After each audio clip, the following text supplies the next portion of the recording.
রাতের নীরবতা ভাঙে কঠিন এক ঘোষণায়, শব্দ নয়, বার্তাই যেন ঝাঁকুনি দেয় বিশ্ব রাজনীতিতে। মার্কিন প্রেসিডেন্ট ডোনাল্ড ট্রাম্প জানান, যুক্তরাষ্ট্র ভেনেজুয়েলায় বড় মাপের সামরিক অভিযানে দেশটির নেতা নিকোলাস মাদুরোকে আটক করেছে। দাবি অনুযায়ী মাদুরো ও তার স্ত্রীকে সরিয়ে নেওয়া হয়েছে দেশ থেকে।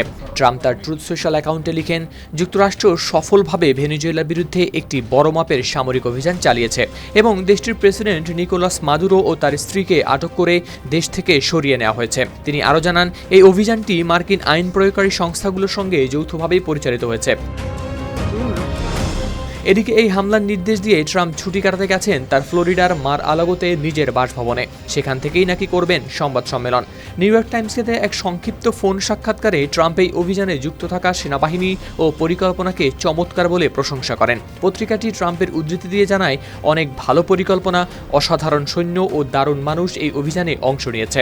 এদিকে এই চমকপ্রদ ঘোষণা এসেছে এমন সময়ে 13টি মশলার এক দারুণ কম্বিনেশনে তৈরি ইফাত রশিদ বিরিয়ানি মশলা। উৎসব এখন প্রতিদিন। যখন মাসের পর মাস ধরে যুক্তরাষ্ট্র ভেনেজুয়েলার বামপন্থী নেতা মাদুরোর উপর ক্রমবর্ধমান সামরিক ও অর্থনৈতিক চাপ দিয়ে আসছিল এবং দেশটির তেল নির্ভর অর্থনীতিকে চেপে ধরছিল, ডিসেম্বরেই ট্রাম্প বলেন, মাদুরোর জন্য সরে দাঁড়ানোই বুদ্ধিমানের কাজ হবে। তিনি আরও বলেছিলেন, মাদুরোর দিন ফুরিয়ে আসছে।